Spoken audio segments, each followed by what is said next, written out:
on, John.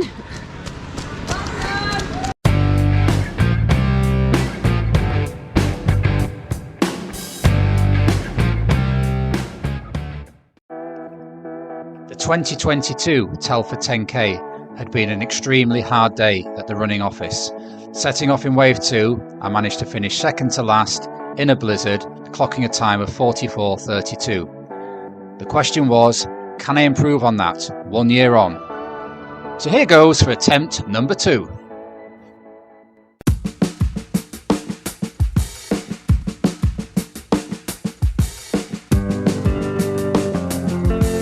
How you feeling, John?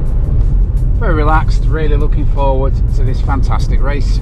Hopefully do better than last year, where I did about 44:30 in a driving blizzard. Better shape than that this year, and yeah, I'm looking forward to taking part.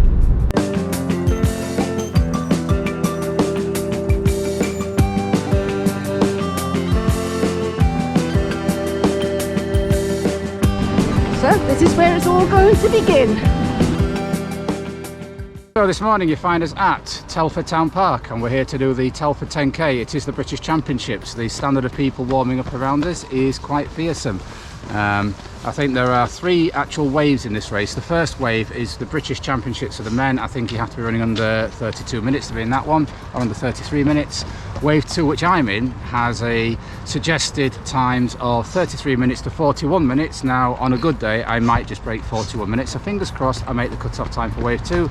And wave 3 is a mass race for anybody to take part in. Yes, and I had entered the mass race, but unfortunately this week I've felt a little bit under the weather, so I've decided to sit this one out. So it's really exciting, and I'm really looking forward to watching all 3 races. So sit back and enjoy. So the Telford 10K course is built to be the fastest course in the country. So you start with a slight downhill from the top of the park, and then we have 2 undulating loops down at the bottom, so it's a slight net downhill but still within tolerance. So there's a lovely atmosphere this morning as you're watching, I think what would be at the moment the A runners warming up.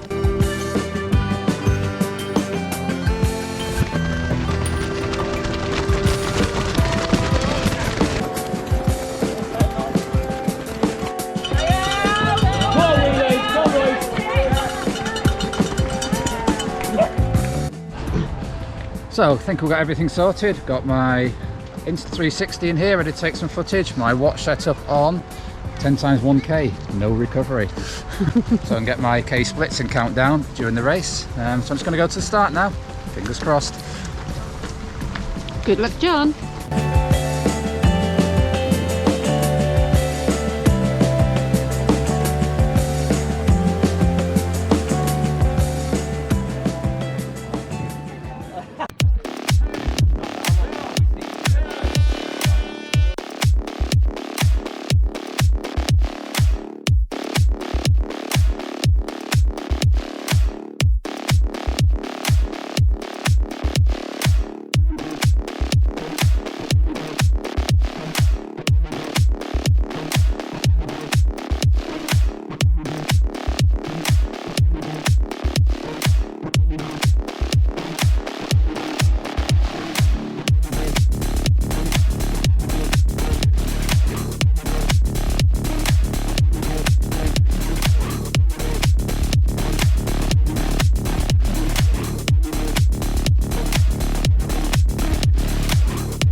So the race has been going now for about 20 minutes and I'm just stood here waiting for John to come down towards the 5-kilometre marker.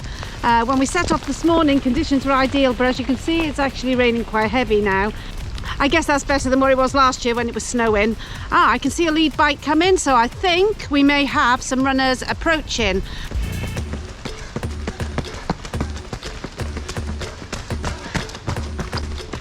Looks like the first woman.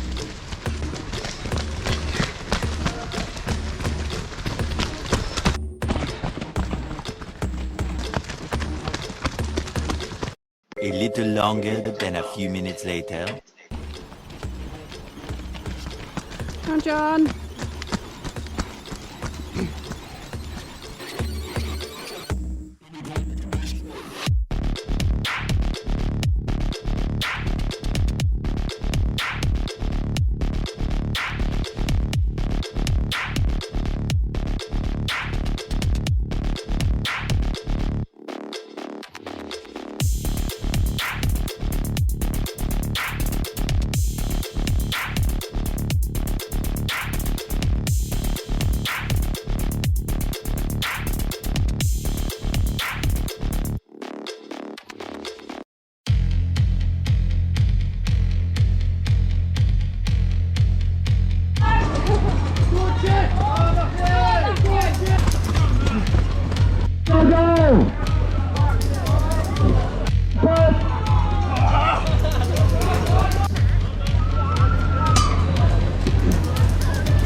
Here he comes.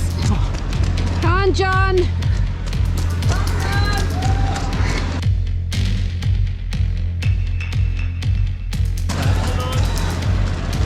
Just breaking 42 minutes. You are.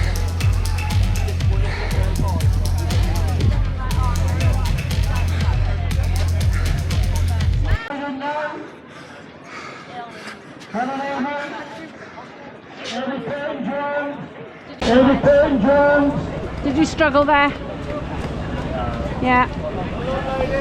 Well done. It's over now. Well done, mate. Well done. Thanks for putting me around. Yeah, no, easy to see. Thank you. How do you feel? Like a rolling stone. Okay. So yeah, pleased. Ran a big negative split there. Small season's best, 41.35 I've got there. So had to work hard for that. Pleased I did it, proud I did it, because it would have been easy just to throw in the towel and have a tempo run. Hey, well done you. I also think, furthermore,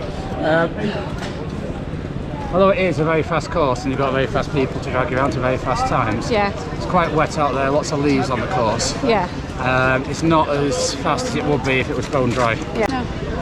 Yeah, sorry, turn around. The guy shot. So John, I can see you're busy editing your footage from the Telford 10K this morning. Okay, so now you've had time to reflect on the race. Could you tell us 3 positives that you actually got out of it? Yeah, well, the first positive is I stuck at it. I could tell after 1 or 2K it wasn't going to be the time I'd really hoped for. I'd really, in heart to hearts, hoped to be in sub 40 shape. I knew that wasn't going to be a starter. And the way the feedback was coming from the watch was telling me sub 41 wasn't on either. So I was, I think, third to last after about 1K, and it's very easy to get disheartened then, but I stuck at it, and gradually in the second half of the race managed to pick 1 or 2 people off, finished a whopping, I think, 6th or 7th from the end. And here's future John from the day after the Telford 10K, just on a lunchtime shakeout run, having had a bit more time to process yesterday's race. Yeah, that point about being able to stick at it, it's a funny thing. I was better able to stick at it being near the back of a wave where I had people to chase down than I probably would have been in the middle of a mass race. I always found I got the best out of myself by racing people and trying to beat them. Then the time will be what it will be, rather than doing a time trial against my watch with various people around me. So that's one takeaway from yesterday's race. The second thing I was pleased with was because I did stick to my guns, I think I pretty much even splitted the race. I went through the 5K marker at 21.05. Now, given the fact that in the first kilometre there's quite a significant downhill, I think all in all we can pretty much say I even splitted that race. So that's pleasing. By even splitting, you're giving as much as you can on the day. And the third thing I was really pleased about is a season's best. 41.32 represents a 15-second improvement on the Knutsford 10K back in early October. It also represents my fastest 10K time for over 5 years. So that is some reward for the training I've put in this year. So those even better ifs, those EBIs, if you're into the education profession. First one of those is Telford, as you can see from the sort of race it is one you really want to turn up with your A game. I think I turned up with B game which became a B+ game. I felt okay in the first half of the race, but not like I could conquer the world that day. But as I said, I stuck at it and got a pleasing result. And I think the second takeaway is that's because we'd had a nice weekend in Shropshire, done the park on the day before, spent the day tootling around lovely towns and villages on the Welsh-English border, rather than totally resting up and preparing for a big race. And the third even better if there is weight. I'm probably 4 or 5 pounds heavier than I was back in early October when I ran a couple of my best races of the year. So we need to look at that, clean up various elements of the diet and get ourselves down to a good racing weight to hit those targets next year. And one final even better if, and this is no reflection on the race organisers, who I think are really outstanding, but because it had been raining quite a lot, there were some wet leaves on the course. Some of the course was a bit soft underfoot, didn't quite have the snap you normally get off a hard surface. Not complaining, that was a race as it was, but I do think a drier course might have created times a little bit faster. So Telford 10k rapidly becoming one of my favourite races of the year. I'll certainly be back next year, looking to claw my way, hopefully a bit further up that wave too. So super pleased to finish with a time exactly 3 minutes to what I ran exactly 1 year ago at the Telford 10k. So that wraps up the racing content from us for the year 2023. We will be producing a video probably next week summarising both of our racing years, the ups, the downs, the goods, the bads and the ugly. So watch out for that one coming. So I hope you've enjoyed watching me find a bit of redemption at the 2023 Telford 10k. If you have, please give this video a like, and if you're new here, please consider subscribing as we both take our running journeys into 2024. And if you like watching us produce 10k racing videos, you'll probably like this one we did a few weeks ago at the Gainsborough and Morton 10k in Lincolnshire. So until next time, keep on keeping on. Keep on keeping on.